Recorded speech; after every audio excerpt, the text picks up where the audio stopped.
Restaurant Unstoppable. Inspire, empower, and transform the industry. Dude, you've been crushing it lately. I don't know if you guys have been following what Matt's been up to, but he's been driving all over the country, showing me up. I love it. So you want me to introduce myself? Yeah, go for it. Yeah, so appreciate having me on, by the way. It's Matt Plapp. I guess technically my title is CEO of America's Best Restaurants and Restaurant Marketing That Works. One's our media company, which our goal is to create the world's only restaurant exclusive TV network. And I say TV, I also mean obviously that little device in your hand, the phone that people consume content on now. And then Restaurant Marketing That Works is a digital marketing firm that we own that helps restaurants build databases, manage the database, and just get a lot of attention. So we've got a team of, I don't even know, 40 or so people that we have a headquarters here in Northern Kentucky, right by the Cincinnati airport, which if you're not aware, the Cincinnati airport is in Kentucky. We get ripped off, we get credit for the airport, but it's here. We're at our offices right now. We have 9,000 square feet here. Soon, the lower level is America's Best Restaurants University. And we'll be having the likes of Eric down here doing some in-person workshops in our 50 person seat little workshop room downstairs. So exciting things, really having fun with it. As Eric mentioned, we drive around the country. We have a second van coming online. We have a Mercedes Sprinter van that's wrapped. That's a studio inside, I guess you'd call it, kind of a podcast room almost, but also a conference room that we travel every week and film our TV show in person. We have 3 crews that do it here in this region, and then 1 on the West Coast that their van comes online in about a month. But my team actually flies out tomorrow to go to Greensboro, and they have High Point and Winston-Salem this week. And then next week we're in Asheville, North Carolina, and whatever's across the state line in South Carolina, maybe like Greenville, South Carolina or something like that. And then we're going to the National Buffalo Wing Festival in Buffalo, New York for Labor Day. And then we've got a 200 stop schedule for the month of September in this region. So, and we're doing it in 21 days. That's absurd, man. You guys are absolutely crushing it.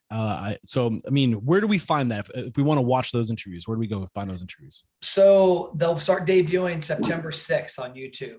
Got it. 3 a day at 9 a.m., 1 p.m., and 5 p.m., I believe. America's Best Restaurants, americasbestrestaurants.com is eventually where everything will live. It's a live website. It's not marketed to the public hardcore, but if you were to go there and click on North Carolina, that's the state we're just finishing up. You'll be able to see listings on there, and you're going to look at Crazy Crab, and you'll go there. And where America's Best Restaurants started at was from a conversation with restaurant owners about 3 years ago. We were in San Diego at a conference, and the messaging, the conversation came up about what don't you like about the 2 biggest places that consumers find restaurants, Google and Yelp. That's the 2 biggest places that consumers' eyeballs are attracted to restaurants. And the conversation was they didn't like the narrative, that you didn't control the narrative. If it's positive or negative, it's not up to you. It's up to the algorithm or the consumer. And so we originally, America's Best Restaurants was just going to be a website. What if we created a website that down the road would be an online place for consumers to find their favorite restaurants?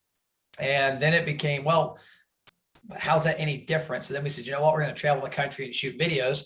And every restaurant that's on the site will have a video interview about their restaurant, their brand. And that's where it came from. It just took us 3 years to get enough money to kind of do it. And here we are now driving around the country filming every week. So how are you going to change the fact that we can now control the narrative? How are you changing that? Because the people that control what's on that page is my company and that restaurant. There's no consumer input. We've got an editorial team that identifies restaurants that we think fit the bill of what a restaurant that a customer would want to visit every week looks like. Like, for example, we had about 5 or 6 last week that had applied that I saw and said, no way. Like, I wouldn't go there. If I won't go there, I eat out every day, breakfast, lunch, and dinner for the most part. If I won't eat there, I don't expect us to tell consumers to eat there. So, I mean, there's a little gray area from a standpoint that, you know, it's our team, and we work with some companies like Cisco, and we're working on an agreement with PFG right now and a couple others to where they understand how to identify and recommend to us, hey, Matt, this is XYZ restaurant. Here's why we think they fit what you guys are looking for. And there's a lot of things. Obviously, we look at online reviews. We look at the ownership. If it's locally owned and operated, is somebody in the 4 walls? Because we've seen there's three major things that influence consumers' thought process on whether a restaurant is awesome or not. And one of those is really honestly somebody in the four walls that actually gives a crap. And so we've got a profile and avatar that our team has built that our producers look at, and they have about 60 calls a week to narrow it down to 10 people that we're going to visit that week. Wow. Awesome stuff, man. I'm excited for this release. You got one viewer right here. I'm going to be tuning in for sure. And it's kind of a tradition here at Restaurant Unstoppable to start off every conversation with a success quote or mantra. I know it's not your first rodeo, but if you got one locked and loaded, if you got one in your back pocket, you can pull out for us. Drop it on us right now. If I have my car keys on me, I think they're in my car. I wouldn't have it in my pocket because it's the keychain. The keychain on it is my logo. Actually, crap, here they are. The keychain on it is my logo, my initials, MP. But the back of it says, the hardest part about writing your own story is knowing that you're worth the ink. And that was from a Kid Quill song. And I don't know who else maybe he got it from. But I find that a lot of things for me, I think things come to us for a reason. I'm a positive energy person. That's why I like the color orange. That's why my logo MP is also kind of a fist bump, because I think it's a positive thing. Matt does not have 6 fingers, by the way. But so the concept for me is a lot of songs that I think find me, and a lot of them, if you listen to songs that relate to you, and a lot of it's about self-doubt. I don't think that a lot of us believe in ourselves enough. And so that's the quote with me. The hardest part about writing your own story is knowing you're worth the ink. I think we're all able I love that. Amazing stuff. It's just a matter of if we believe in ourselves. I love that, man. It kind of reminds me of like, whether you believe or you don't believe, you're right. And I think I butchered that a little bit, but you got to believe. And nobody else will believe in you if you don't believe in yourself. And I think for some reason, I thought you had 6 fingers on that shirt, but I just counted them again. There are 5. Well, some people get confused on the one that's folded over. Oh, okay. That's what it is. It kind of looks like one there. Yeah. It's such a great logo though, man. I love that. Fist bump, Matt Plapp. So where does it make sense to start today's conversation? I'm feeling like today's is going to be kind of like an overarching discussion of those 3 topics: attracting, building, and retaining your guests. But why don't you just take it from the top with attracting? And if you guys have questions along the way, just throw your hands up. I think this is going to be kind of a dynamic, fluid workshop, not so much rigid, no real structure, but those 3 items. So just take it from there. And by the way, you've got a second you in the group, but he's got a darker beard. Yeah, that's Jared. It's just easier to just share one profile because of the back end files and stuff. So a buddy of mine pops in my webinars all the time, and he calls himself Amanda Hug and Kiss. And the first time he did it, I thought that was somebody's name. Like, I'm not going to make but he wouldn't turn his picture on. But anyways, you're a better man than I am, because I would have definitely had to go after that. I was thinking, is that somebody's real name? But where the ABR comes from is, we were obviously trying to play off of our words of our company, America's Best Restaurants, ABR, and how can we, what we currently do. And oddly enough, it was pretty close. It was AAR, and attract, attain, retain was what we always said. How do you attract people? How do you attain their information? How do you retain the customers? Well, then we obviously built it and changed it to attract, build, retain, because it's the same thing. Build is that I think there's a key issue in the restaurant business, and it all comes down to the middle letter there, B, build, is that everybody they attract people. You get attention. You have Facebook posts that get attention. You have emails that get attention. You have text messages that get attention. You have signs up around your restaurant that get attention. My biggest passion is that I feel restaurants fail when it comes to getting the information of the people who know, like, and trust you. And I always use the example of my wife. We're 22 years, 2.5 weeks ago, married. We've been together 26 years.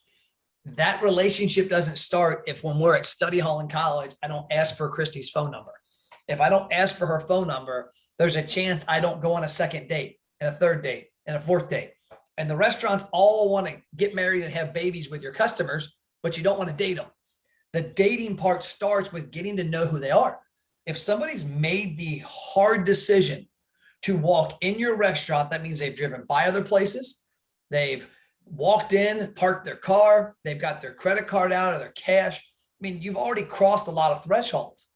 You have to do whatever outside of tying them up and putting them in the back cabinet and keeping them. You've got to get whatever you can from them. And so to me, Attention is the way your restaurant goes. Well, the best way to get attention is to have people's information. And a lot of times people gamble with that. It's all Matt comes here every Tuesday for Taco Tuesday. He knows and loves us. Well, what happens if the pandemic hit and Matt doesn't drive downtown anymore? Now Matt's over here. Matt doesn't see you anymore. 6 months later, he forgot about Taco Tuesday because he's been working from home.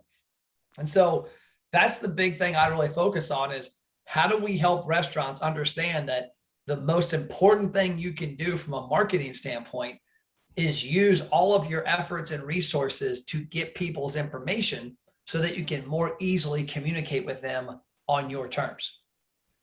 So up to this point, any questions about how to do that from the people that have joined us? I'm just kind of curious, what are the best practices on getting that information? So number one, put a plan in place of the 5 places that people touch you. Number one, your 4 walls. I was just showing, I had a restaurant owner here that owns a guy owns a place called Poseidon's Pizza. They have 4 locations here in Northern Kentucky. And I met him through a charitable event with the high school football team recently. So he came in, wanted to pick my brain. We're talking business. And we're talking about the 5 places that in my mind are the most biggest opportunities to reach customers. Number one is inside your 4 walls.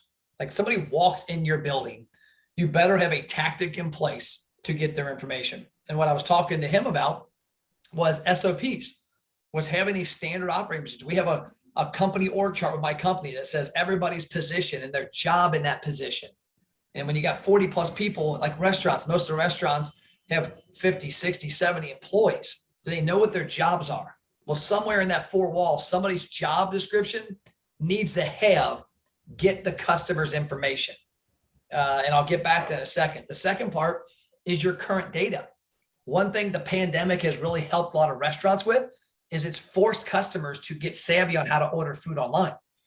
I had friends of mine, like my mom and dad, like didn't know how to order food online. They're in their 70s. Now they're bebopping all over websites, doing pickup orders at restaurants. They love it. Put their credit card in, put their info in, walk in, grab a bag, get the hell out.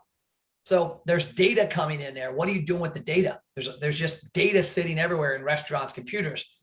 The third part is your website. People are visiting websites more than ever. They're scanning QR codes and going to your website to look at your menu. They're scanning them other places to get information. So your website has to have a tool and a tactic to get people's information. The fourth are online listings. A client of ours recently had 133 people join their VIP program from Yelp. Why? They changed the link on Yelp. We don't need to send them. You can make posts in your Yelp profile. Want a promotion? Great. Click this link. You're going to get a buy one, get one free burrito. 133 people visited his Yelp account and saw that on there. It cost him $0 to get their information. And then the last but not least is social media: Facebook, Instagram, YouTube, TikTok, LinkedIn, Snapchat, MySpace, wherever people are. Is MySpace still around? I don't know if it is anymore. I don't know. I'll check right now. But wherever people are at on social media is another place to get their attention. But you've got to have a plan. And so let's start with the 4 walls. I had a conversation recently, this about 3-4 months ago. A guy that we know has 2 restaurants we work with. Him and his brother run them. He runs one, his brother runs the other. Identical restaurant, very similar demographics, just different neighborhoods. And I looked back, and the one restaurant had like 50 people that gave their information from the in-store QR code. They had QR codes, they had check presenters, they had stickers for the counter, they had window posters, they had bathroom posters, all that stuff. Called our in-store kit. You guys have all seen it. You guys all get it from Pepsi and places like that. And so get the in-store kit, both locations. And one gets like 50 people. The other one gets hundreds. And I called him and I said, I'm looking at your back end because we track everything, which is important. And I said, I noticed that your store that you run, this is yours, right? He's like, yeah. I'm like, crushing it. Hundreds of people are giving us information that we're using to market. Your brother's has like 50 people. What's the difference? He said, well, I made it part of the SOP, just like you wash your hands. He just gave them the flyer and said, hey, at the register, before people pay, have them scan that code. Yeah. And so the experience, yeah. I want to make sure I'm abreast with the conversation, because I'm not gonna lie, I did make sure that MySpace is still inactive. It exists still. So did you bump back up to we have SOPs, we have current data coming in, we have websites, we have online listing, we have social media, or the 5 I counted. Did you bump back up the SOPs? Yep. Oh no, Okay, I'm up into the 4 walls now. So okay, got it. So I went back to beginning. So you got the 5 ways to gain data. Yeah. Your in-store, your current data, your website, online listings, and social media. So you've got to build an SOP, a standard operating procedure for every step. I mean, everybody's company should have that. Like, I'm sure a lot of you have it. I didn't have them 4 or 5 years ago. When somebody told me what an SOP was, I'm like, oh yeah, I got those. I'm like Googling what the hell is an SOP? But you need to have an SOP for what's going to happen, what positions are. And so within that restaurant, I asked him, I said, why did your restaurant outperform your brother's 20x? He said, Matt, my brother's store, you walk in, the employees were told, hey, we got this new thing. Like, they scan the code, it goes somewhere, I don't really know, and they give information, they get stuff. His attention, that there's a lack of attention of detail, carried over to his employees, because now he doesn't really give a crap. He doesn't really own it. He didn't train his employees on it. Nothing happened. 50 people accidentally scanned the code. Because what would happen was a conversation would be like this. I'd walk in and you're Eric, and you'd go, hey, Matt, thanks for coming to Loco Taco. That's not the name. Would you make that up? Hey, by the way, thanks for your business. If you want to scan that code, you'll get something. Oh, okay. See ya. Don't scan it. The other location, he made it part of the process. When you come back to the counter, you have to wash your hands. You have to put gloves on. When you take their credit card, here's what you do. They have a system. And part of that was, hey, if they're not using their phone, that shows us they do not have current enrollment in our VIP program. So you ask them what they ordered. Eric, you got a burrito today. I bet you'd love a free burrito next week when you come back on Wednesday again, wouldn't you? Heck yeah, why wouldn't I? Do me a favor, scan this QR code. We're going to ask you 5 questions. It takes 20 seconds. You're going to get 4 awesome offers, including a free burrito for next Wednesday. Scan it, answer questions. I'll see you then. Thanks, brother. See you later. That's how one guy got 50 and one got 750. It was because his employees understood it. The operator owned it, and he crafted a conversation. He told them, hey, here's the script. Insert burrito, tacos, nachos, steak, chicken, whatever, and give them a valid reason for wanting to scan the code versus just randomly having them, oh, hey, by the way, there's a code, you can scan it if you want to.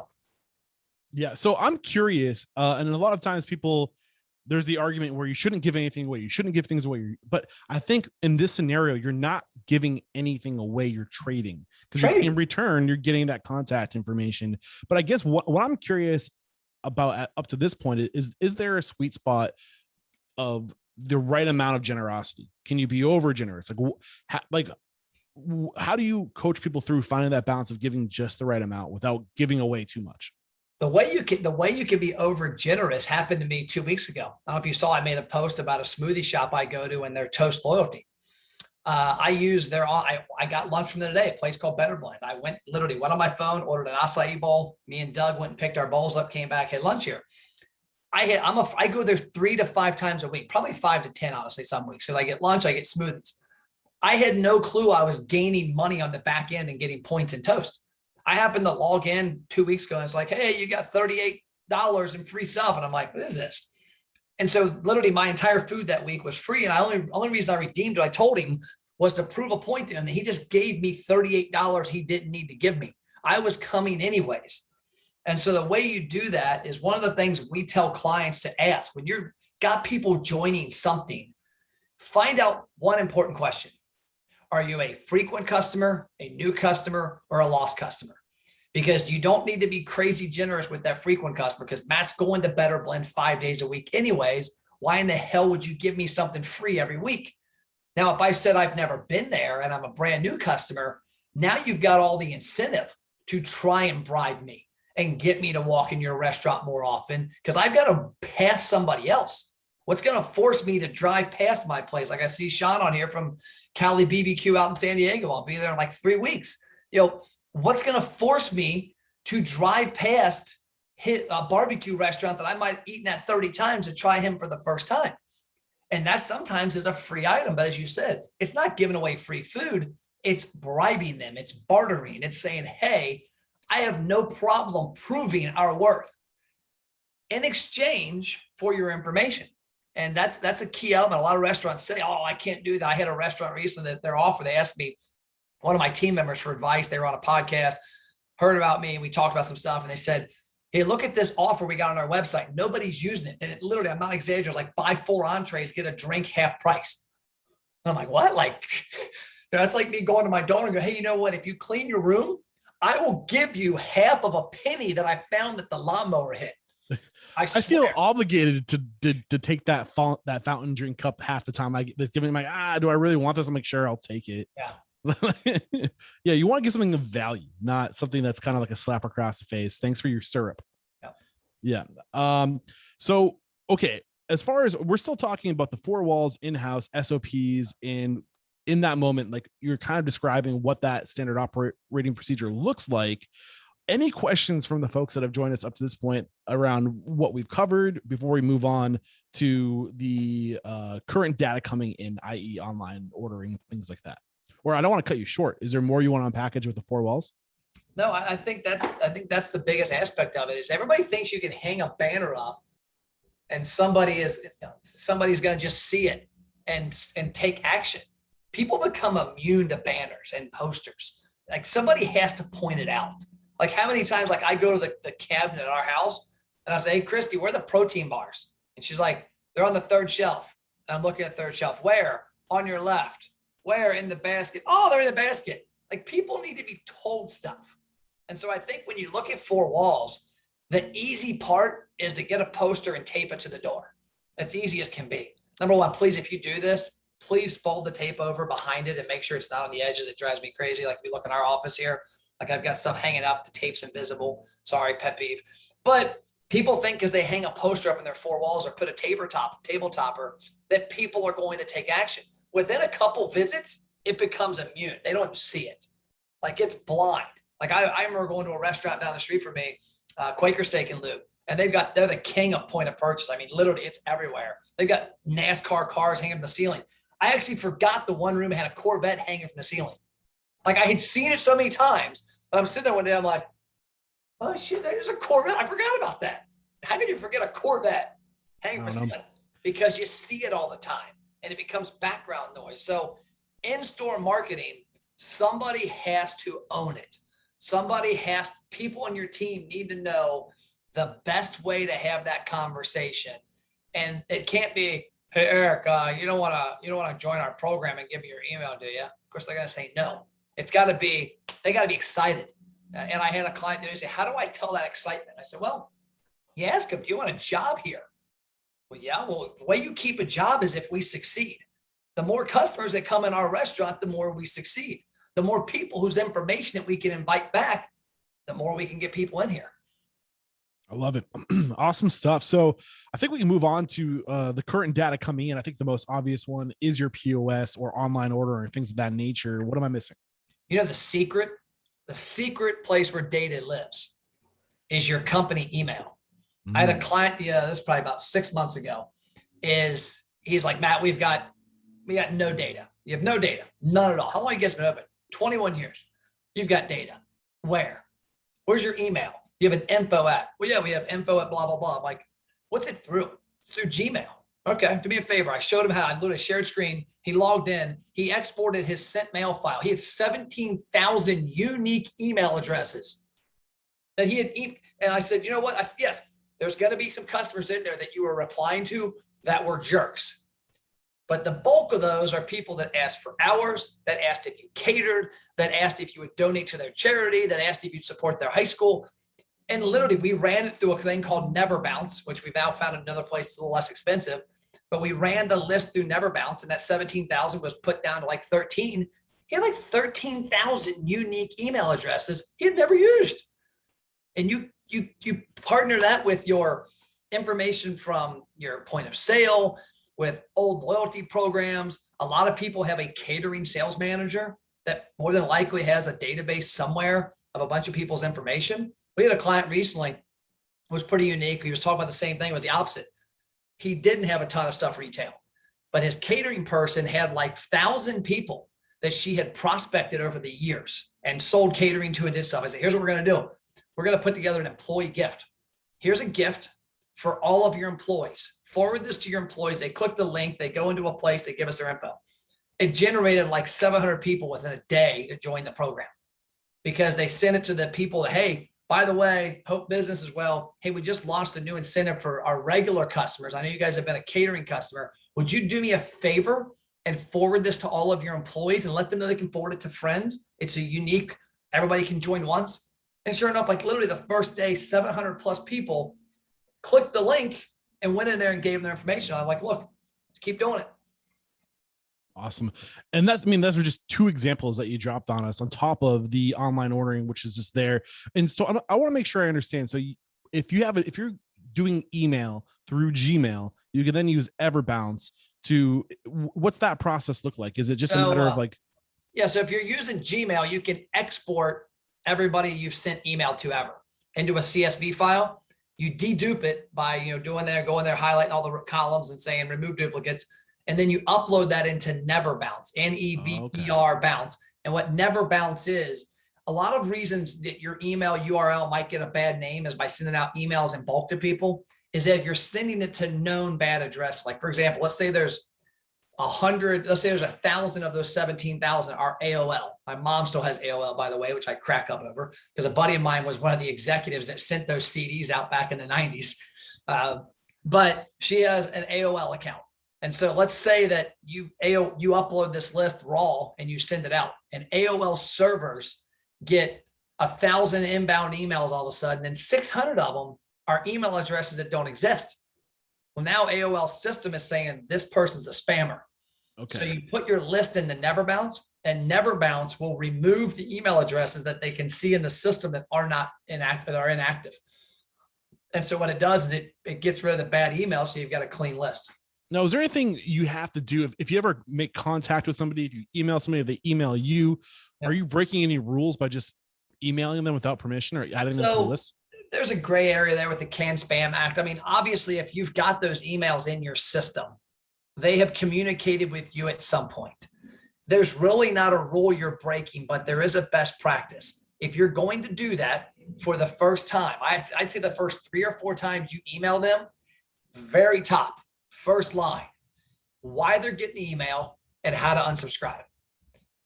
Eric, you're getting this email because in the past, we've communicated with you from our restaurant email address. If you do not want to receive this communication, click this link right off the bat.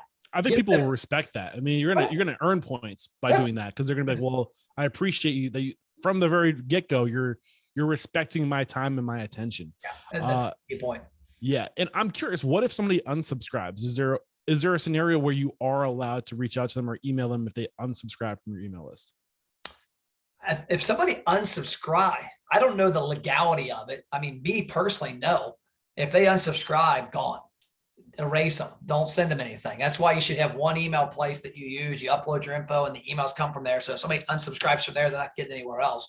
But I don't know the legalese there. I don't know it deep enough to know what the rules are. I would imagine if somebody tells you to quit sending me email and you send them email and you keep doing it. If somebody doesn't want to be on my list, like I tell people all the time, the quicker I can get people off my email list, the better and more fine-tuned I can make my email list. Mm-hmm. Better conversions, right? Yep. Is there anything left that you want to unpackage around current data? Around current data, let me do something quick. I'm gonna have somebody give me some water. I'm thirsty here. Do what you got to do. Let me see. And feel free to join the conversation up to this point, guys. The idea behind today's chat, really, we had Matt's episode go live. I believe I pulled it up. It's episode 811. I thought it was 821. It's actually 811. And we go deep into leveraging your marketing to build a database. So this is kind of compounding off of that conversation, meant to be more of an open dialogue, free-flowing conversation for people in the network to connect with Matt and to ask the questions they have to really pull back as many layers as possible. So don't be shy. Feel free to throw your hand up, ask questions. I got to show you this sign. I think you'll appreciate, Eric. So this is our common space of the office. Guys in an astronaut suit at a donut shop in a DeLorean. I love it. That's great. And by the way, I do not have a drinking problem. I actually don't even drink, but my water bottle is a growler. because I found that it held a lot of water, and I lost my actual mug. I had a cup in here, and somebody jacked it. Somebody jacked my MP. So the last 2 weeks, I've been drinking out of this growler that is from my first ever like email text campaign back in 2015 to get people to join Hofbrauhaus's Lift. We gave away logoed growlers. Interesting. So Wes just commented, he just joined and said, what have I missed? Wes, Everything. Start from the top, Matt. So when we're talking about the data, we talked about in-store gathering, talked about your current data. The next 3 items, a website. Website's a gold mine, man, but have an intrusive pop-up. I was talking to a restaurant about 2 months ago. I had to scroll down to like 400 feet. That's exaggerating, but I had to scroll, like my finger hurt, to get to a spot that said, hey, join our email newsletter. And I'm like, okay, number one, nobody ever scrolls down here. I'm scrolling because I'm looking for it. Number two, I don't think anybody has ever been excited to join the newsletter of a restaurant. They might want to join the newsletter of a brewery because they want to hear the new beers, but create a better name for it. Join our VIP club, the news you can use, whatever, but have something intrusive, a pop-up, have it in the top of the page, have it where they have to do it or don't. Like we encourage a pop-up with a little X. Either click the button and join or exit and close it. That forces them to do it. We get a lot of people do it. So do you recommend I know there's different ways that you can have your pop-up react with your screen, whether it's like a time from landing on that page, whether it's when you're moving your cursor towards the X, it will pop up before you get there, or if you scroll down so far, it will pop up. Is there one practice that you like the most or you recommend people follow? I like them all. We use a 3-second delay. Okay. I think when somebody comes, a 3-second delay is good. I've got friends of mine that love the exit intent, which you're talking about, the X. That's cool. I mean, the first time I ever saw that years ago, it freaked me out. I'm like, whoa, how did it know I was up there? Like it was kind of weird. Like it knew I was leaving. But I also like the scroll one because somebody gets to your website and they scroll. The only negative with the scroll is what if they don't scroll? What if they see what they want on the menu, catering, boom, and now they're there.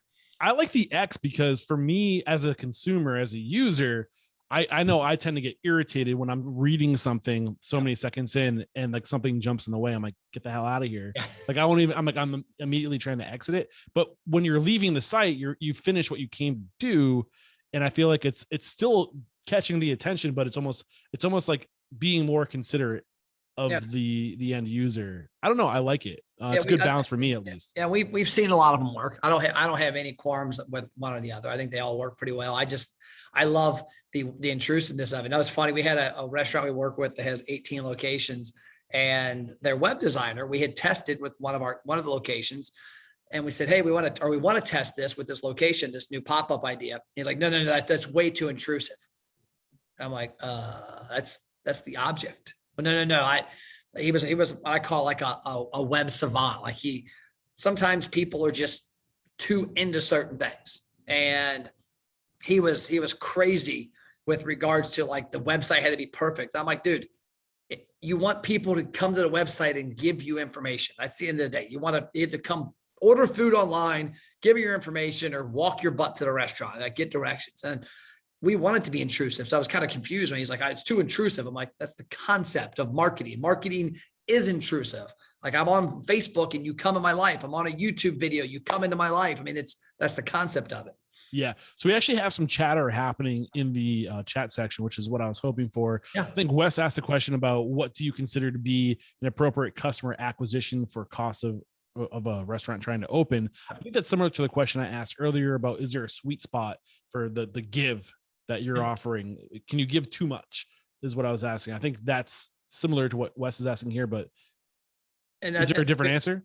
I like the question because I actually brought this up the other day. I was at the November of 2019. I was at the Restaurant Finance and Development Conference in Las Vegas. And it's a big, I don't know if you've been to that one or not, but about 200 booths. And 100 booths on the right were all banks. There was like, I think 72 different banks there, if I remember the number. And unbelievable amount of people giving money out. The left were the franchises, Fazoli's and Subways and all these places, wings over, that you could buy a franchise. And I was walking around talking to people and asking what the big problems were. And some of these people that were there were, pretty influential people in the restaurant world. And the one guy said, well, Matt, look around here. He said, look at this room. It's split up with people that can give you money and people that will give you a reason to spend money. Nowhere in between is there anybody telling you how to actually do it. It's like you can buy any franchise you want for the most part. Most franchises, you got a checkbook, you got a restaurant. Well, I brought up to a customer, I said, you know what? It's funny. This guy I know spent $1.2 million on his restaurant, franchise fee, build out, everything. He gets to the week before the restaurant opens and he's like trying to figure out how to do a menu on Microsoft Word, which I about wanted to fall over and die. And then the other part of he set no money aside to acquire customers. And that comes, I practice what we preach. I own a gym down the street, 11,000 square foot gym. We opened it in 2013. And when we opened it, we had enough money in the bank to acquire every customer for the next 12 months. We looked at a number and we said, okay, we think it's going to cost us $75. I don't remember how we came with that number. We kind of looked at some different acquisition numbers in the gym business, but we think it's going to cost us $75. What if nobody finds us on their own? Nobody comes from referral. Nobody comes from family members. Nobody comes from organic social media. We need 150 members at $75. The money's in the bank. We all commit it's going to be there. Guess what? We never touched it because we touched a little bit early on, but we replenished it and we were fine. So when you talk about a restaurant, what's an acquisition number? You should usually be able to spend between $5 to $15 to acquire somebody to walk in your restaurant. And the lower it is the higher average check you have typically. The higher it is the lower average check. So for example, if you're a fast food restaurant, it's going to cost you a little more to get people because your check average is so low. You might have a $5 spend and it might cost you, $15 to get that person in there. Whereas like if you're a BlackRock, like we work with, or this Hofbrauhaus, their average check's like $54, you have a less of an audience that you're going to get because you narrow the audience as far as the higher end you are, the more niche your food is. But with your average check being higher, it brings the cost down. So typically $5 to $15. So if you were to use an average number, $10, then if you can say, hey, my restaurant needs to have 1,000 customers walk through the door times $10, it's going to cost me $10,000 to get that. Now, this is where I come into marketing. It's where I come up with the build part. Would you rather spend that $10,000 every month because you didn't acquire their information?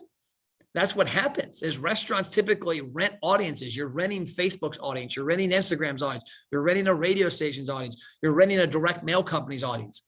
Stop renting people's audience and say, you know what? I'm going to spend $1,000 this week. And my goal is to get 100 people to walk in the restaurant from this $1,000, but I want to have their information before they take that step. And so if you look at the acquisition costs, and this goes a little deeper than what I think Wes was the person that asked it. Is it Wes Hunter? I think I saw. Yeah.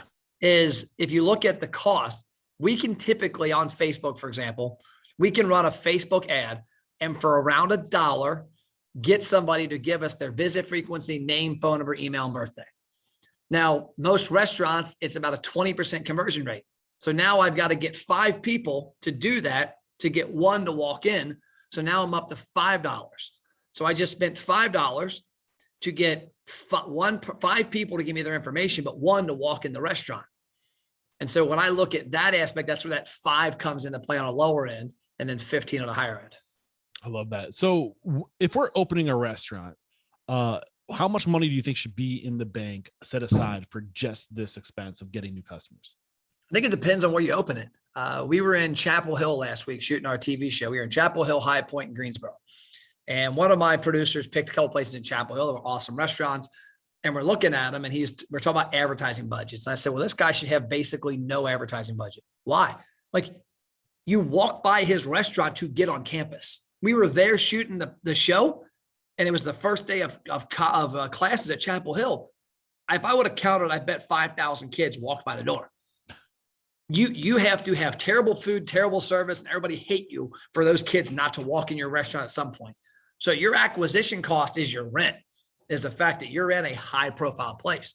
Now, if he was 15 minutes down the road in a strip center with a car wash and a nail salon and a chiropractor, okay, that strip center you're in is not doing anything to get people there. They're just giving you a space. you've got to figure out what you're going to do. So if you look at your business and say, hey, I think we're based on, this is where it gets a little tricky. If you're going to, if you're a franchise, you might have an idea of what your store should do. Hey, I should have $1 million store within 2 years. If you're an independent, based on some of your historical, you might be able to look at it and say, hey, I think from my past experiences, this can be $1 million. So when you look at that $1 million, you've got to figure out what you can afford to spend early on and set it aside. And that's one thing that crushes me that people don't do. I know a place down the street from my house, a boat and RV dealership. The guy spent, not lying this, he spent 40 grand on a giant wooden bear that's carved. It's cool as can be looking. But I'm like, he complained about spending $50 because we used to be in the RV and boat business. He would complain about a $50 Facebook ad. I'm like, Eric, you've got a $40,000 wooden bear. Like shut up. Like, you spent money for a bear that hasn't acquired anybody. But if you can figure out the tactics of what acquire people, and that's what a lot of restaurants, they'll spend, $100 grand for their build out. Their sign was 25, their booths were this, their kitchen was this. Figure out that number and say, what do I want to have in scale? Like, people are going to come here every other week. So that's 26 weeks. Okay. Well, if I want to do this much in business divided by my average check, how many visits is that? Let's say it's 10,000 visits. Okay. It's 10,000 visits. How many people am I going to get by complete accident? Because people are driving by here. There's a sign, half. Okay. So I got 5,000 visits. The average person is going to come 5 times. I got to find 1,000 people from my marketing. High end, it's going to cost me $15. $15 times 1,000, $150,000. Shit, I don't have that. I'm going to set aside 75. Put aside what you can and work off of that.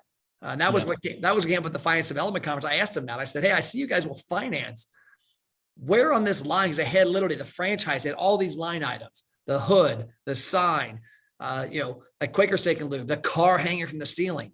Where in here is the advertising acquisition budget? Like, people just don't accidentally show up. There is a good amount of people that will drive by and there will be a buzz. Yep. But that goes away really quick. Yeah, we just had Stephanie Robson, previous, or should say retired professor from Cornell University School of Hospitality or Hotel Management, I believe is the correct term, or identification of the school, I guess what I'm trying to say. And she covered this. Like, we went over the part 3 of the business plan, and today was all about capital budget. And she pointed out that not enough people focus on the cost of customer acquisition, because you have to keep in mind, you're going to have that initial surge, but like when you open it, it takes time to develop those relationships. So you need to ask for it. You need to be proactive in getting those relationships, and you need to put money aside for that, for sure. I mean, if you look at it, the part that people I think did struggle on, and this is the mystery, and shameless plug, my book just came out. It's like $12 on Amazon, but one of the things in here talks about customer acquisition, just came out a couple weeks ago. One of the things in there that we talk about is you don't need 10,000 people. We did the math. Our average customer needs about 600 people to become more loyal on an annual basis to make an impact. If you get 600 people to come in 20 times a year, that's 1,200 visits at, $40, $20 a pop, and you just keep doing the math. You don't have to influence 20,000 people. You've got to get a certain number of people. So if you just look at it from a standpoint of saying, okay, every month, I want my advertising budget to have an impact on 500 people a month. So 500 people a month, I want to have an impact on, because if you have great food, great service, and a great environment, why wouldn't I come back to your restaurant? The reason is I haven't been invited, or I haven't been reminded. I mean, I can't tell how many restaurants I haven't been to lately because I just haven't been reminded to go there. I don't drive by it. I don't listen to the radio. I don't see them on Facebook or whatever. So if you spend your money on marketing to acquire people's data, and that's what you look at every month. Okay, 500 people a month. Matt said I got to get 500 people's info a month. Number one, in store, 100 people. 100 people is three people a day. If I can get 3 people a day to give me their name, phone number, and email address to a simple application, I just got 100 people. If I can get 100 people a day from my current list to get more information, that old email list I got, the catering list. If I can get 100 people a day from my 100 people a month, month from my website, 3 people a day.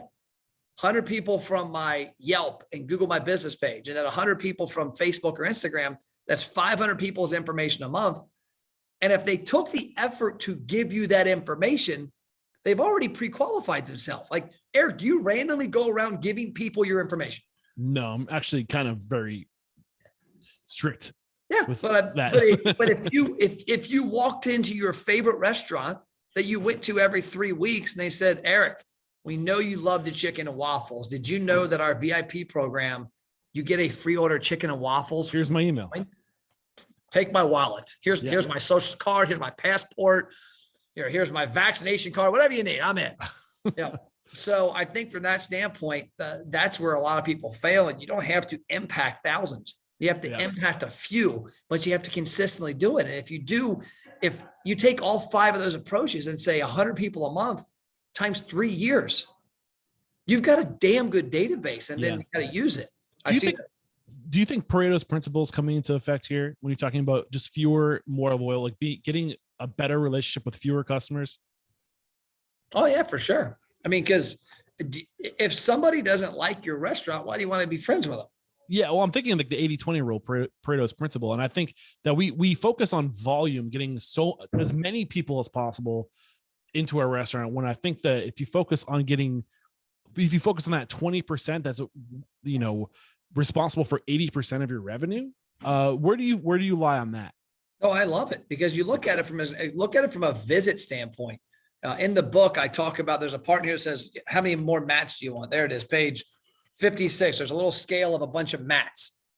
And what I was talking about in there was that there's a place called Walt's Hitching Post down the street from where I work and live. It cost me and my wife, when we go there with the kids, it costs $250 or $300, like clockwork. We were there. Me and my wife were there 2 weeks ago, $219 with tip. So it's not a cheap place. We go there maybe 3 to 4 times a year. And the reason is it's within 10 minutes of where I live and work out, but I never drive by it. The location is I never literally drive by, so I never see it. They suck at marketing, from my opinion. I never see their marketing anywhere. They don't have my email. They don't have my phone. They don't have my birthday. So they have no way of getting Matt Plapp to come back in on their terms. They just have to hope that Matt's dad, my dad calls me every year and goes, hey, it's Mom and I's anniversary this week. I'm like, oh, it is. Like, was like 800 years? Like, yeah. I'm like, you want to go to Walt's? Hell yeah. Because that's his favorite restaurant. So we literally go on my birthday. We go on my daughter's birthday. We go on my mom and dad's anniversary, and then occasionally a 4th time. And I talk about in the book, I'm like, imagine, I love Walt's. Never had a bad meal. Never had a bad experience. I love the ambiance. Love it. I just forget about it. Imagine if they sent me a text message once a month. Hey, Matt, have you been in this month? If not, we can't wait to see you. Hey, by the way, we've got reservations open this Sunday. Here's a link. Now, all of a sudden, my 4 visits go to 8. 250 times 4 is $1,000 in sales just from me going in there 4 times a year. If they get me to go 8 times a year, which wouldn't be hard, to be quite honest, it probably could get me to go there weekly if they found a unique way to touch me more often from a marketing standpoint. But let's just say they got me from 4 to 8. That's $1,000 in incremental sales. I'm not a restaurant person. All of you are. I know food costs is probably 25 to 30% of the restaurant like that. That's the only cost they have at that point. Their employees are already there. Their rent's already there. Their electric, their water. That is cost $700. That is $700 in incremental net and profit to the business, because they got my information and used it and got me to come back 4 more times. So I came 8 instead of 4. And the book, I said, there's 1,000 Matt Plapps in this area. There's 1,000 people in this area that would go to Walt's 4 more times a year. Is that $1 million? It's $1 million. That's $1 million. And you know what? Let's say I'm 75% wrong. Is there anybody in here that wouldn't take $250,000? Right. Yeah. And that's the part that gets me. And it's at scale. If you're a restaurant, like, I don't know what restaurants we have here, but if I'm Wes and I got Wes's Pizza Shop and his average check's $20 and Matt Plapp orders 10 times a year, how do I get Matt to order 15? If I can get Matt to order 50, or how do I get Matt to add on a cinnamon bun that we have, a dessert pizza? How do I get him to add on some wings? Papa John's, the national chain, I'm guessing everybody probably has. I think they're all over the country. I know they're started in our region, like Louisville, Kentucky area. But Papa John's, like 5 years ago, did a promotion where I got a free cookie pizza. And at the time I had never heard of cookie pizza, but I love pizza and I love cookies. And I'm like, what the hell? That can't go wrong, a cookie pizza. And so we got the cookie pizza for free one time. Whenever we order Papa John's, which is about every month, my daughter loves Papa John's, we get 1 to 2 cookie pizzas because of that one free one they gave us 5 years ago. Yeah. It's the gift that keeps giving. I love it. We do have a few questions coming in. I do see Wes has been very patient with his hand up. We'll go to you first, Wes. I think he ought to be forced to raise his hand. Like you can't just hit a button. Yeah. And then Ben, I do see your question, and I want to make you ask your question. We're gonna make you unmute your mic. Can't get away that easily.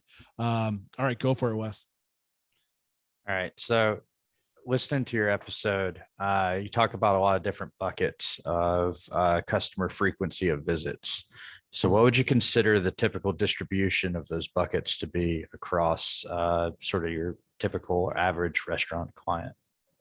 So we typically see, and it's a weird question, but from a standpoint of the percentages, but what I typically see is about 50% of the people that we see come in are new. And then there's about 35 to 40% that are frequent, and then about 10 to 15% that are lost. Now, here's why I say it's a weird question, is that it all depends on how much the store owns their in-store marketing kit. Sure. That we just, like, for example, we're working with a couple BurgerFi restaurants down in South Florida. The one store is 88% of the people that have joined our system that we use for them are brand new, because they don't do the in-store. They don't do the website. They do nothing else except let us run ads and organic marketing through social media. We're finding the new people more often because they're not asking the most impactful people in the restaurant to join the program for whatever reason outside of our hands. So if you're a restaurant that is taking and saying, we're using the website, we're using in-store, we're using social media, we got it on our online listings, and we're using some of our old data, you're typically going to see about 50% new. And here's why on our end is that we take those people that are frequent. So let's say you get 1,000 people in 2 months and 300 of them say, I'm a frequent customer. We use that information to optimize our Facebook and Instagram strategies. And so we're excluding people that are frequent, but finding people that look identical, which helps us get more new people. And we can typically outperform in-store marketing 5-1. As bad as it is, restaurants, 85% of people that walk in restaurants, they leave without giving the restaurant their information. Some of our best clients might get 100 people in a day, and they still only get 20 people a day to join the program because they just don't ask. And so when they do that, I can spend $10 on Facebook and get 25 people to give me their information on a damn good optimized campaign. They spend their effort and get 10 to 15 to join through the store. I'm going to consistently outperform because social media is a lot easier than the in-store element, because you got the human part. You got my son works at a pizza restaurant. As much as you can tell him everything to do, he's probably going to do it half the time. Yeah. What does your shirt say? Adrenaline? No, Are you in Whistler? Yeah, Wandering Whistler Cafe is the name of the board game cafe that I'm trying to open. Are you in Canada? No. I'm in Mattoon, Illinois.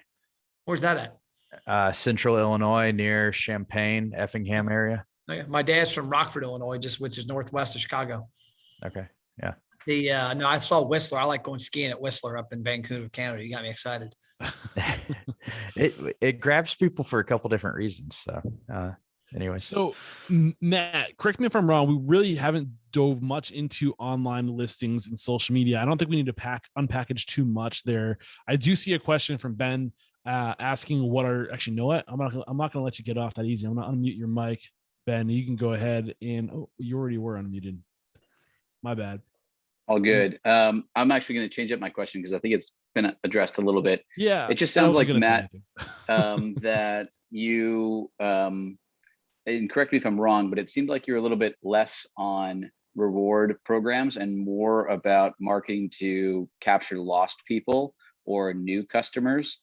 So do you still do rewards programs? I'm going into a smaller town, there's a heavy summer aspect, but there's a lot of locals who you maybe want to do rewards for locals or something like that. Are you anti-rewards, or how do you feel about rewards programs in general? So I'm not anti-rewards, but I don't like them for a couple reasons. Number one, if I like somewhere, I don't need a reward to go there. And I feel a lot of consumers are the same way. We all have our favorite place to eat, to drink. You gave your smoothie example. Yeah. I mean, I'm going there. And I also think the majority of the population, if they enjoy what you do, they don't need to be bribed on a consistent basis. Number two, about 60 to 70% of the people who are going to join any kind of marketing program have either never been to the restaurant or they've used to come to the restaurant and quit coming for some reason. Those people aren't joining any loyalty programs or downloading apps. You know, we talked to a company the other day, they're spending $28,000 a month on their app through Punch. And I'm looking at that and I looked at their stats and it's kind of like, we have a meeting this week. I got to show them some stuff that a $1,500 Facebook advertising campaign is outperforming that. And they can't figure out why. I said, because it's much simpler for somebody to engage in this Facebook campaign and get a VIP offer through messenger, text, and email than it is to download an app. Like, I'm not downloading your app. Like, I have like one restaurant app on my phone now. And that was just because it's a client and he asked me to download it to play with it. I don't use apps. I mean, I order online occasionally, but I typically go to the place. So I'm not anti-loyalty. I just know that somebody that's brand new isn't joining a loyalty program. And somebody that's frequent typically doesn't have to be bribed. I mean, a punch card, I like the old punch cards, honestly. Like I'll use an old punch card before I'll use any kind of toast thing. Now there's some of the bigger brands, like I see Wes mentioned Starbucks, like there's Chipotle.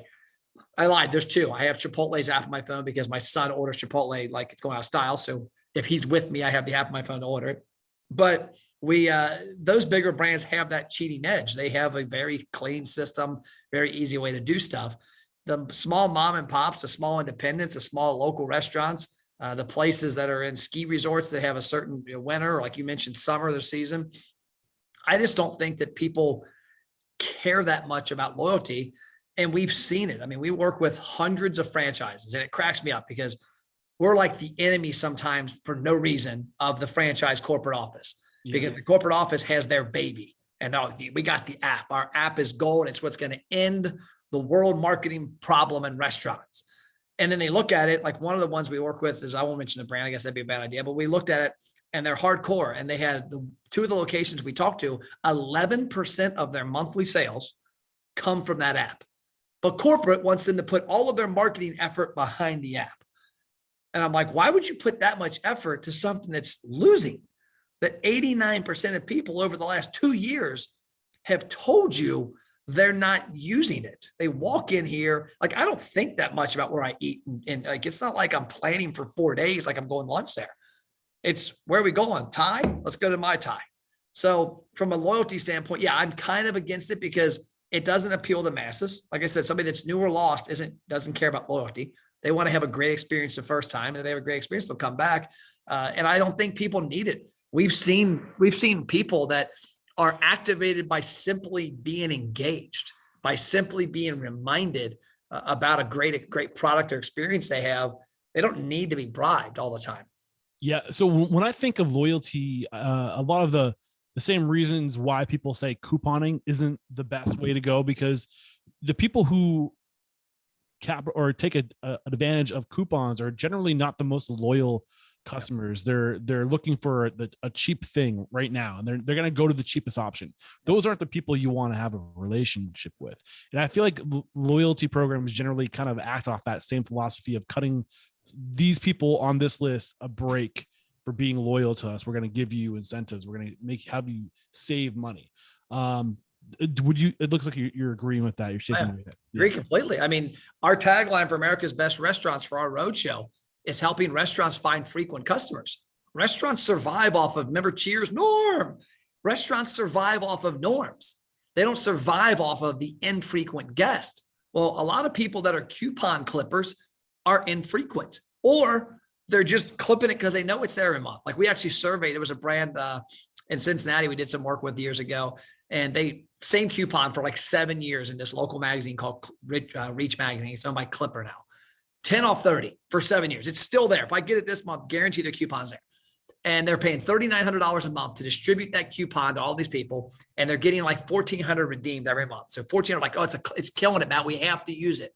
Well, we surveyed the clients. We said, hey, every time for 60 days, when somebody hands that coupon to your server, have them ask a question, or if they know the answer, write it. And a lot of them, they asked, hey, got the coupon question. Were you coming in anyways, or did this coupon drive you into the restaurant? 60% said they knew the coupon was there and they brought it because they were already coming. And I'm like, wow, that's pretty scary. You just spent $3,900 to give 800 people $10 off. So you spent $3,900 to give $8,000 off to people who are already coming. So there's a $12,000 loss because of that. And so that's kind of, I think, the same way, is that restaurants, and I think a lot of us need to look at it and survey your customers, that the people who know, like, and trust your brand and that come back more often don't necessarily need to be bribed all the time. A little perk here and there doesn't hurt. It wouldn't hurt every once in a while if Walt's Hitching Post texted or emailed Matt Plapp like, hey, bro, can't wait to see you. Hope you're coming this week. By the way, we've got some openings Monday and Tuesday night, or Monday and Tuesday for lunch. Here's a free dessert. Hell yeah, I'll take it. People don't get addicted to free. They get addicted to a coupon. And if every time I take my car to your repair shop, like this place down the street, he gives me 10% off, I'm like, Ted, quit giving me 10% off. I'm coming here anyways. And the people that want that 10%, that's why they're there. And when you don't give the 10%, they're Gandhi. So I'm imagining you want to at least address online listings in social media. We kind of mentioned it in roundabout ways. Wes does have a question relative to loyalty, which since we're on that subject now, we might as well just address that before moving forward. So I love the membership part. So I see it in here, exchange on loyalty rewards. I love it because I want to make sure the question is clear real quick. Wes, why don't you come on, just ask the question and kind of paint the picture for the listeners. So we're kind of continually talking about exchanges of information for something. So exchanging a loyalty program for a paid membership plan or program that sort of you're incorporating the two, but you're getting a consistent monthly, or whatever it is, annual dollar exchange. Yeah. So I've seen a lot of places do that. I know a barbecue restaurant that people are members and they get 4 offers every month for being a member. And it's like driving consistent business in. I like that better than loyalty because people are paying for it. Yeah, they're already paying for it. Like you're getting that money whether they show up for whatever it is they paid for or not. And you're always going to have that 1%, that 2% of people that are on vacation that month, right? Yeah. But they're going to stay in the program. So you could probably even offer a discounted rate to those people, knowing that over time you're still going to make more because you're getting the money regardless of whether or not they show up. Well, I mean, look at one that I agree with, but I crack up because I don't think they did it correctly, is the Panera Coffee Club. I drink Panera coffee once every 2 weeks, but I pay my $9 a month. They had that, what I consider free coffee. I'm like, so when I get free coffee at Panera, they're like, you're paying $9 a month, moron. You don't get free coffee. I'm like, okay, my bad. But now in my mind, I have free coffee, like whenever I want to go. But the problem I think they screwed up on it with their model is I can walk in, grab my coffee and leave. I haven't gotten their bear claw in a long time, whereas I used to walk up and I'd see the bear claw and the lady is standing there and she's like, hey, thanks for coming in. What can I help you with today? I'm like looking, and the bear claw's looking at me and I'm looking at it and I'm like, give me a bear claw and a cinnamon roll and a coffee. Now I literally go up to their kiosk, type my number in, pops up, redeem coffee club, get my coffee and leave. I never make it to the glass case, and their upsell sucks on their app. So it's never got me. But I can't think of the guy's name. It's in a couple books I've read. I want to say Bill Glazer, one of Bill Glazer's books. There's a famous restaurateur in like LA that opens all of his restaurants by selling memberships. He funds the restaurant opening by selling a membership, limited availability. That's not proof of concept. Hey, Eric. What's that? Eric, Bob, what's up? I had to unmute because you're starting to talk about the Kaizen model. Oh. That's the Kaizen model. Matt would appreciate it because he's already got a Patreon condition with his gym. In our opinion, the future of the restaurant industry, you don't have to worry about getting data if you have a membership. In fact, you can get more data than you know what to do with on a membership. You can go to extremes. You could start asking them. I mean, the Kaizen model is about, you're the only customer we have. If you could love just wrap I your love head that. around that. No, I'm a huge fan of the membership model. The membership model, the project that we're doing is purely private membership. It's purely high-tech driven. It's a totally different model than any restaurant that's out there. There's one or two guys that are out there that are doing a hybrid. The technology instantly grabs the cell phone information for anybody in the four walls. So when your member brings a guest, we get their information immediately too. Yeah, I would like to find out who the people out there that are doing membership models are, because I really want to start talking to them. Well, you could just put in private membership club in Google and go nuts. Okay. Yeah, I mean, it's there's a lot of opportunity. The only thing I'll say about that thank you, Bob, with regards to the, I keep thinking his name says Snoop, not Sloop. I'm thinking like Snoop was on here. I'm like, damn it. My reach. The only thing with the restaurant business, I think that there's sometimes you've got something that is too foreign for the masses that it never catches adoption. Like we've had some things that we've thought were gold in marketing, but nobody else does them. And so businesses aren't accustomed to paying you to do it because nobody else is doing it.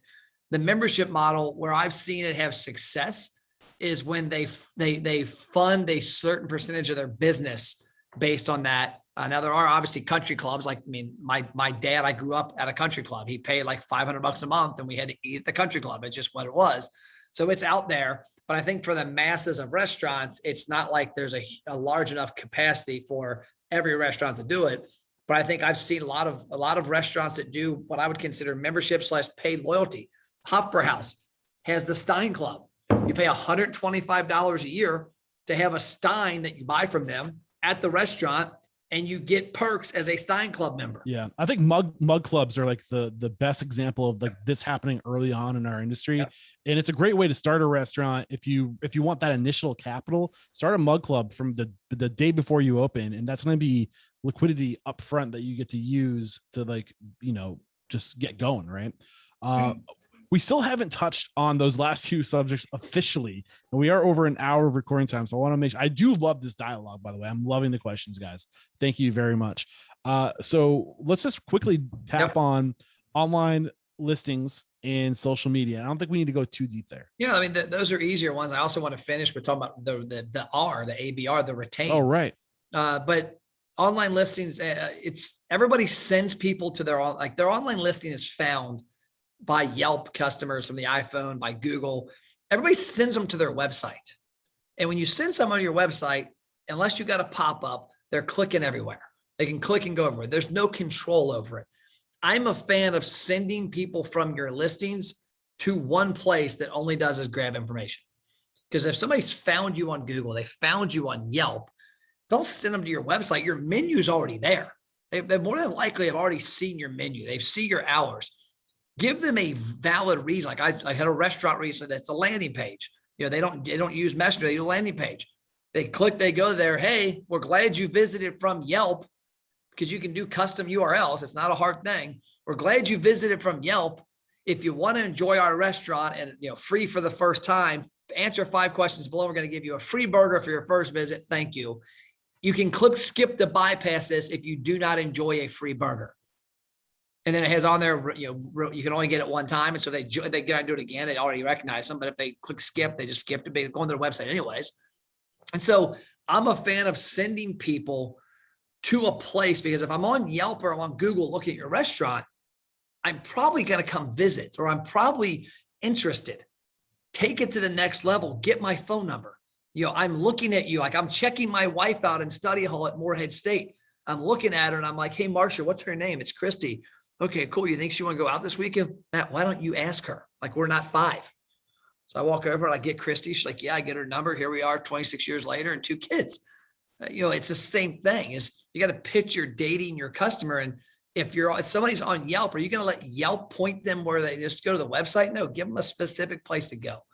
Social media, everybody is in love with vanity. And I've talked about this. One of my clients, actually a guy from Hofbrauhaus, Nick, used to say, I can't deposit likes. I'm glad you get likes. I'm glad you get shares. I'm glad people watch your videos. Get them to take an action. And so if you picture a Facebook post and somebody took the time to stop and look at your post, Don't just tell them about something, get them to take an action. So we have a brand called Cup Bop in Idaho we work with. We work with them in Arizona, Nevada, and Idaho. And in the Idaho ones, they had an ad agency that worked for 7 months that ran a bunch of really cool ads. And those ads got a lot of people watching and clicking and going to the website. Every ad literally had the same call to action. Check out our menu, check out our menu, check out our menu. He asked me for my advice. We already looked at the other ones. I said, man, they're doing a good job there, but are people doing more than checking the menu out? I don't know. I mean, it's just they go to the website. We have no way of knowing. So we switched up the call to action. It wasn't check out the menu. It was click or comment below for a chance to have your first bowl for free. And the people would comment, it would fire the automation. They'd click, it would fire the automation. Literally, I think it was 2,800 people in like 5 days joined this program from 5 stores. Their sales were up 59% in 3 days from the prior week. And I said, dude, you had all these people nurtured. You're telling the click. Well, the click does nothing. It gets them to the website. Great. Get them to take a meaningful action. But in order to do that, you got to bribe them. So that's a bit. Yeah, and I've recently re-interviewed Rev Cincho. I hope I'm saying his name correctly. You know him. Did I say his name correctly? I always pronounce it wrong too. I don't know. Sorry, Rev, if you're listening to this. And Rory Balkin on the show to talk to us about social media best practices, getting people to take action, getting your followers to be, I think, buyers or purchasers or action takers. I can't remember the exact title of the episode. But the big thing that I took away from that episode is you can't just ask your people to do something. You have to show them how to do it. So it's do this, and then the subsequent content thereafter in the same video or whatever is, and here's how you do it. You know, like go to this page, click this, click that. And it can literally be 4 or 5 seconds. But when you show people what's behind the action, you take the mystery away, they're going to be more likely to follow through because they're going to know that you're not baiting them and switching them, you know? So if you show them what's behind the curtain, then they're more likely to follow through and they know exactly what to do. What are your thoughts on that? Oh, it's exactly what we do. We actually work with a restaurant that Rev knows. I think he introduced us to, called Sophia's Pizza out in Texas, I think, Austin, Texas, maybe. But think about this. Imagine you're 16 and you're on one street and there's stop signs that say stop. And you go to a new neighborhood, there's red signs that don't say stop. Are you stopping? I mean, there's going to be kids like, I don't know what the hell that is. Like, it's just a red sign. There's a reason it says stop. I mean, I'd be willing to bet if we did a little social experiment and we had a different neighborhoods with no stop sign, like signs that didn't say stop, the kids probably wouldn't stop because my kid would go down and say stop. And it's the same way, like people need to be instructed. Click here, comment below your favorite burger from this list of 5 burgers, and we're going to give you a free one, or whatever.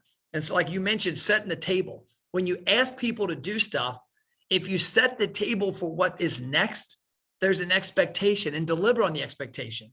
One of the things that happened a lot during 2 elections ago, there'd be an ad that said, this is where a lot of Facebook's rules came from. Hey, comment below if you love chocolate milk.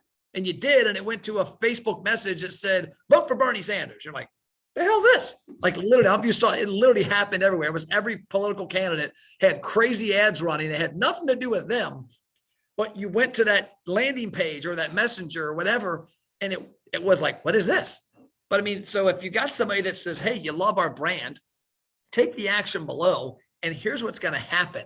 And those people will take that action. Now, there's some cool things in there. One quick tip I'll give everybody before we finish this part of it is always write enough text in your Facebook post that they have to click see more.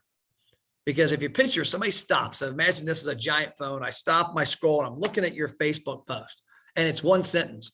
Our burgers rock. Okay. There's no call to action, but there's also no see more. Now let's say it's our burgers rock. Which one's your favorite one? You list 20 burgers. Well, they got to click see more to see the burgers. When they click see more, Facebook algorithm knows, okay, Matt Plapp stopped on this post. Matt Plapp clicked see more. Oh, now we have double attribution, and that gives their algorithm, their machine learning, more information to find more Matt Plapps. And at the end of the day, that's what social media is about. You want to get engagement to get data, whether that data is your information, which is the gold, or it's the demographics that Facebook needs that says, hey, behavior. Behavior that, Benjamin and Daniel and Matt and Wes and Robert all took this action. What do they have in common? And how can we find more people like that? And the other aspect of it is it also eliminates people. That when people, like we all have friends, like I've got a friend of mine who I always crack up because I've never seen him post on Facebook. He never comments, he never likes, he never does anything. Whenever I see him, he knows my life. He knows everything I'm up to, everything our company's up to. He's a stalker. Well, Facebook eliminates the stalkers from like when people that look at your ad or content that don't engage with it eventually go away. And the people that are brought in are the people that engage. And so that's a really important aspect there. What was I saw a question in here. Yeah. So there's one more question that came in. How hard of a hook should that visible blur be? I think in reference to the Facebook post, the see more, how much of a hook should there be? So it depends on what you're trying to accomplish. If that post is meant to get somebody to take like every post you make can't have a call to action, because then you'd be asking for a lot of action. But you should have a mix that where on a daily, weekly basis, if you make 10 posts, you should have 3 to 4 that are hardcore, getting people to take action. You should also have ads running behind those that are consistently running to find new people. But then you should also have posts mixed in there that relate to people taking an action about them. A good example is one I use a lot is Mother's Day. Back in April, for a lot of our clients, we did an email and a text campaign, which is the next topic I want to cover real quick is retention. Did an email and text campaign saying, hey, Mother's Day's coming up. We want to hear your favorite memory of you and mom. Click below, go to Facebook and leave a memory that sticks in your head to you and your mom. The one place we work with had like 240 people that left a picture and a 4 to 5 sentence paragraph about a memory of their and their mom. Had nothing to do with the restaurant, had nothing to do with buying food, nothing to do with making reservations, but it had a really simple call to action. Comment below with a special memory of you and your mom. And we targeted women who were frequent customers. But so when you look at your call to action, like if you look at 10 posts in a week, 30% of those should be 100% how to do business with us. Click here, do this, get this reward, whatever. 30% or 40% should be about your customers. Talk to us. What's important? What's happening right now across the country? High school football, fantasy football. Like get on there and comment. If you're a restaurant that caters to men, have a post that says fantasy football drafts, who's the top 5 quarterbacks on your board? It's going to get people to comment and engage. And it's not about the restaurant. Now they might, in your mind, you want to get more fantasy draft football parties there. Now all of a sudden that person's like, hey, we ought to have our draft party at Joe's Beer Shack. And then the other ones, the rest of your posts should be things related to educating people on who and what you do. But you like those call to action, you can't have a call to action in every post because then you'll just burn people out. So specifically for US, I think this is huge because you're such a niche. Like there's so many questions you can ask, dialogue and conversation you can develop around gaming, being a gaming cafe, that if you just start engaging that audience, it's for you, it's 100% community. Your community is going to be everything to you. And if you can be the place for people like you to come and gather and entice them and engage them in that dialogue, I think that's huge. Yeah. So on the retention aspect, I know we're going long here. I don't mind if you don't mind, man. I'm fine. Dropping gold. I'm going to the gym. I'm going to the gym in an hour and 25 minutes. So you're stuck with me now. So the last part of that is attract, build, retain. So attract, how do I attract attention? Build, how do I build a database off of the attention? And the last part is retain. How do I retain people that are in my database? So one of the biggest problems I see restaurants have outside of not doing a good job getting people's data is they use it incorrectly. And so if I go home and I always use the example of my wife a lot. If I go home every night to my wife, go, hey, you know what? I was on a podcast with Eric today, man. I crushed it. I was awesome. I did this. I went to the gym. I maxed out my bench. I did a 6-minute mile. I was driving home. Some cute lady was looking at me, waving at me. Like if I went home and it was the Matt Plapp show, she'd be like, seriously, bro, I'm done. Like quit talking to me. That is what happens with most restaurants is every week you're talking to your customers about you. You're puking on them about why they should eat at your restaurant. And so when you think about retention, all you want to do is get in the conversation and engagement. And conversation is a key part because I ask this question a lot. When was the last time people replied to your emails? Like if you send an email to 1,000 people, very few of them click reply and comment anything. They just delete it or they take the action. You want to start conversations. And so one thing we look at with restaurants is you got 4 opportunities a month. First week, second week, third week, fourth week. Yeah, I know some months there's more weeks, but let's just say 4 weeks. 1 message a month in your text and email campaign. And I always like tie things back to social too, but one of your campaigns a month, like we use week 1, is new people that have told us they're brand new to the brand. Week number 2, we target frequent people that told us they come all the time. Week number 3, we target lost people who told us through the marketing, hey, I haven't been in a while. I used to come. And then week 4 is everybody. And so what we look at there is week 1 and week 3, we're alternating the topics because we're trying to drive action. That is an audience that you need to say, dude, get your butt in here and eat lunch with us. Week 2, we look at engaging frequent customers. So for example, that email that goes out for Mother's Day in April, that goes out to the frequent customers, we don't send that to everybody. We sent that email to women that said they were frequent customers. So there's like 1,000 women in this customer's database that said, hey, we have them as female because it tags them when they join. And then we know they're frequent. So we send them and say, hey, go to Facebook. Let us know a special memory of you and your mom. The reason that's important for frequent is they don't need to be reminded why they come to the restaurant. They just need to remember your restaurant. And they also don't need, from your standpoint, you want them to engage at a high level. A new and a lost customer get a Mother's Day email about going and leaving a special memory with mom. Well, who the heck are you to tell me to do something? I don't know you yet. I don't have that trust. But if I'm a frequent customer and you email me and say, hey, go to Facebook and drop an image of you and mom in the comments on this Facebook post and let us know a special memory, that customer's going to do it. And then the last week of the month, we do something to engage everybody, something that's easy, something that's quick. Hey, go on there. There's a picture of a 500 growlers or what looks like it. Guess how many growlers are in our storage? Now you're kind of cross-marketing growlers and beer, but you're saying, go on there, comment. Whoever guesses the most is going to get 5 free growler fills. So do something unique. But what you look at there is if you look at it and say, okay, here's the difference. And I just told you 2 things. Number 1, your messaging shouldn't be the same every week about you. Number 2, you should be targeting different segments every week. Because if I do new customers, frequent customers, and lost customers in week 1, 2, and 3, and then everybody in week 4, that means I've talked to my audiences twice a month for 12 months. Whereas most businesses are emailing everybody 52 weeks a year. And as much as I love your restaurant, as much as I enjoy eating there, I don't need an email every week. And when I get an email every week, I quit opening your emails.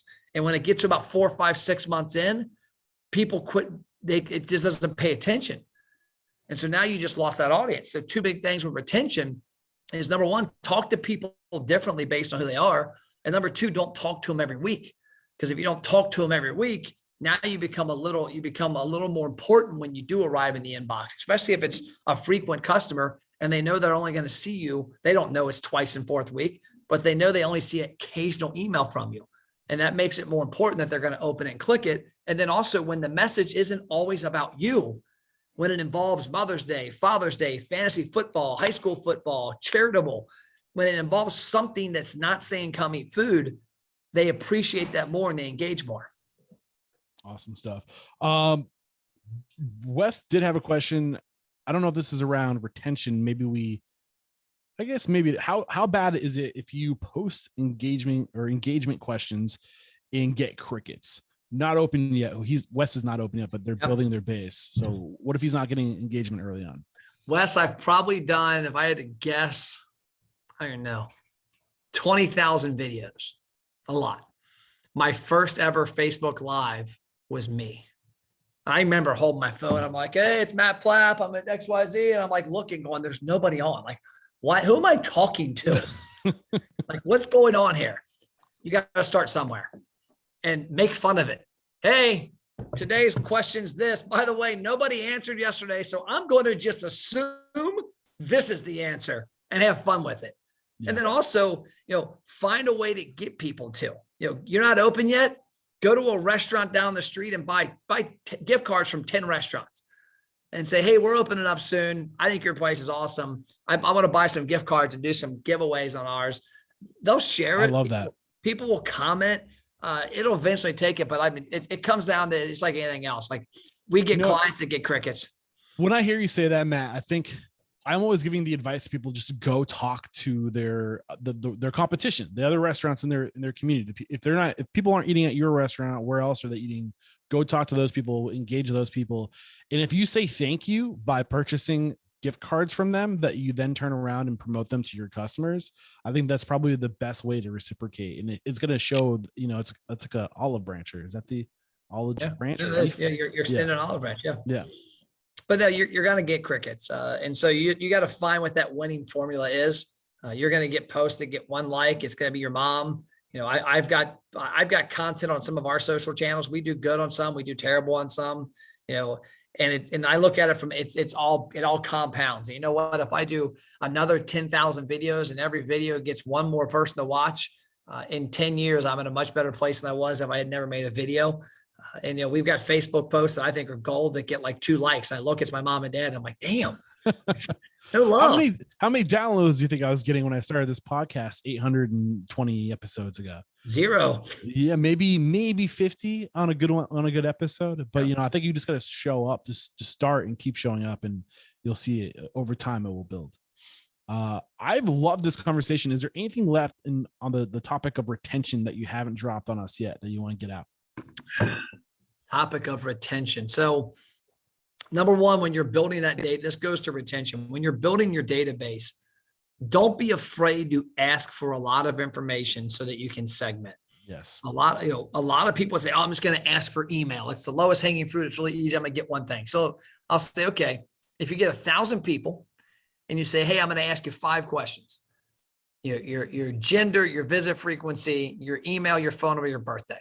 And let's say 1,000 people start the process. And if you're upfront about it and you tell them why, I'm not going to spam you, you're going to get something valuable, you're going to get a birthday gift. If you tell them why and you get 1,000 people that start and you have a system set up to where they can skip, like our system, for example, if somebody starts and tells me their visit frequency and their email, and then 2 hours later, it hasn't given us their phone number, it sends a reminder. And then if within 24 hours, because we use Facebook Messenger, you have 24-hour rules, within 24 hours, regardless of what info you gave me, we deliver the VIP offers. Hey, Matt, we didn't get your name, your email and phone number, but we wanted to make sure you still got this. You're valuable to us. Here you go. And what happens when they come to redeem it? Hey, to get the second one, if you want it, you got to complete your profile. So now it does it. But don't be afraid to ask for more information. Don't be afraid to get it, because if you get 1,000, but if you get 1,000 people that start, you're going to get about 92% we see that give you that first piece of data, about 88 the second, about 85 it goes down about 75 to 85% will give you all 5 pieces of data. I would rather have a lot of data from 75 people than 1 piece of data from 1,000. Well, my thought is, even if they don't fill out everything in the survey, if the call to action sends them to redeem something, they're gonna have to put maybe it's an online order for pickup. Yep. Then you're still going to have to get their email and all the other information and the phone number to place the order generally. So I don't know, maybe it's a little bait and switchy, or maybe it's a little trickery, but at least you're getting the ball in motion. Right. And then if they choose like, yeah, well, I still want the free thing, you're not going to get my email, but I'm going to order online. I'll show you. Well, did you? Because you're still giving your information. So to wrap all this up too, and kind of just hit home the big part of it is, I was talking to, there's a brand called Hothead Burritos that Peter Wiley and Ray Wiley's the founder. Peter Wiley's the marketing director. And Peter said something a while back. Peter's probably one of the most savvy marketers I deal with in the restaurant business, who gets it, because he said something to me. He's like, we're talking about the whole system of how people see the advertisements, give us their information, get an offer, walk in the restaurant, use the offer. He said, Matt, at the end of the day, if you like Hothead Burritos and you engage in our marketing, and let's say I get 10 impressions a year, and that 10 impressions a year leads to 2 visits. If I get 100 impressions a year, there's a pretty good chance that 2 visits goes up to, like, say, 6 or 8. If I get 500 impressions a year, that might go to 20. So it's, at the end of the day, it's all about impressions. It's all about who's willing to spend the most money to get your name, your logo, your information in front of people who know, like, and trust your brand, or want to try your brand. And so a lot of people, they don't give it enough time of marketing, or they switch it up and, switch it up all the time. it cracks me up. Like, how many restaurants do you know, Eric, that change their sign on their building every 3 months? None, right? Yeah, I was gonna say I can't think of any. I hope to God they don't. Yeah. It'd be expensive. But I can tell you right now, I know restaurants that change their marketing strategy on Facebook, Instagram, email, and text. I know people that have hired and fired 15 to 20 marketing companies in 5 years. It's like, oh, this isn't working. Well, it's not working because you didn't let it try yet. It's the same thing with why our whole country, the weight loss industry and the fitness trend. I see it at my gym. I get friends that like join our gym. I saw a guy from high school join our gym that I happen to be there. I'm like, what's up, Trevor, man? How you doing, bro? He needs to lose about 100 pounds. He never was like, I'm going to do it, man. I'm going to do it. It's hard. Yeah. It's hard as shit, like to lose weight at that level. And so guess what's going to happen? He's going to come work out. No shit. I guarantee you, he'll come and work out for 3 or 4 weeks. He'll buy some of the supplements we also have. And in 2 or 3 months, I'm like, this isn't for me. It's not working. No, it's not working. You got fat in 10 years, not 6 months. Well, your business marketing got fat over the course of you not knowing what you're doing. So don't give up in 3 months or 6 months. Like I literally had one guy got mad at me when he was canceling some marketing he was doing with us. I said, hey, do you have a toolbox here? He's, yeah, why? I said, we need to get your sign down. It's not working. What? I said, let's go take your sign off the building. You're telling me what we're doing. We spent 10 grand and 8,000 people gave us their information. And it's taking this, it's not going to happen in 2 months. Why isn't your sign getting the same crap? Take the damn thing down. It's ugly. And he's like, I don't agree with it. He was like kind of mad at it because I was a little aggressive on it. But I mean, I was trying to get a point across to him. The one thing I noticed too about data, the more we get involved with data, the more people will critique it, but not judge anything else. I had a restaurant recently that was looking at stuff we work with them on.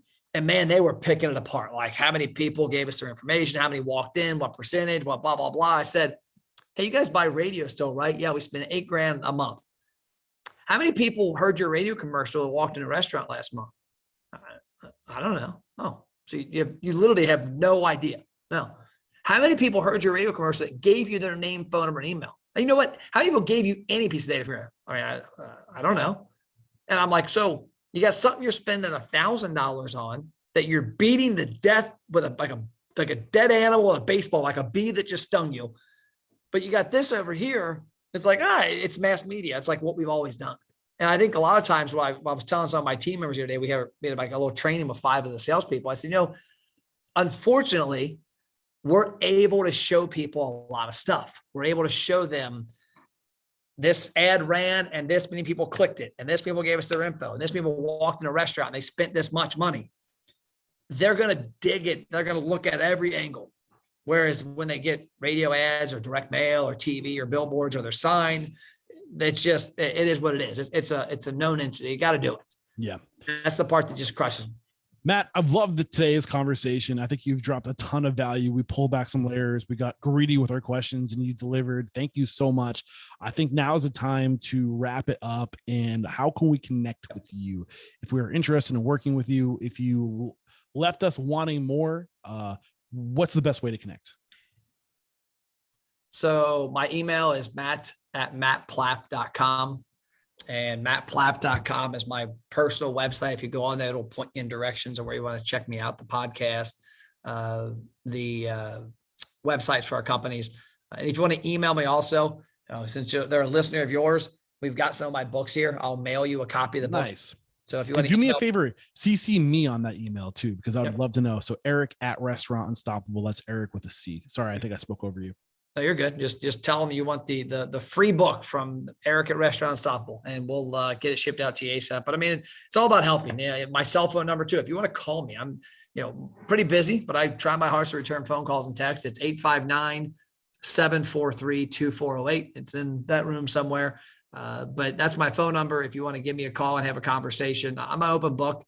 I always tell people, you know what, I'm not I guess you would consider me a sales guy because it's what's in my blood. But at the end of the day, I'm helping people. If you want to have a conversation and get advice, hey, here's my website, here's my Facebook page, here's something we do. What do you think works or doesn't work? I'm going to give you an honest opinion.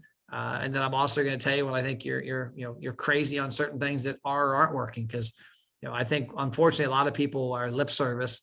I'm usually pretty honest on it, but I like having conversations. I like giving value, and I like helping people succeed, because I think if you help enough people get what they want, you'll eventually get what you want. Yes, absolutely. And it's that mantra that made me start this podcast, because I knew I wasn't in the position to open a restaurant, but I knew I was in the position to start learning and sharing those lessons with other people who were in the position. And it does come back around. I think I'm living proof of that. Matt, thank you so much for taking the time to educate us today around America's best restaurants, attracting, building, and retaining customers.